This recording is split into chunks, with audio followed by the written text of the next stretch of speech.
Goeiemôre hier vanuit Parys binne die Vredefort koepel. Dit is donderdag die 18de Desember 2025. Sakkie van der Schuyf met 'n kykie na die weer vandag hier in ons omgewing.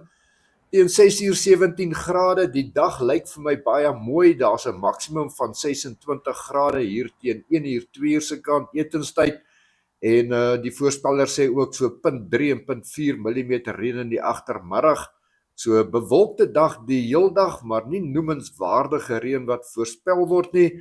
'n Ligte bries 3 meter per sekonde die heeldag daar uit die ooste uit. So 'n aangename dag hier binne in Parys en 'n goeiemôre ook vir jou Stefan. Giepie, jy moet lekker braai vandag en ons het een terugvoering gekry op die misdaadgroep wat betref 'n man wat loop en sweepklap in Loopstraat en dan die honde op hol jaag, maar dit is baie vinnig uitgesorteer. Nou ja, toe, daar gaan ons in die donderdag in en ons hoor wat sê Henry. In 1 Timoteus 4 vers 8 sê Paulus, om die liggaam te oefen het wel 'n bietjie waarde, maar om die godsaligheid te beoefen het in alle opsigte groot waarde, want dit hou vir ons 'n beloning in, nie net vir hierdie lewe nie, maar ook vir die lewe hierna.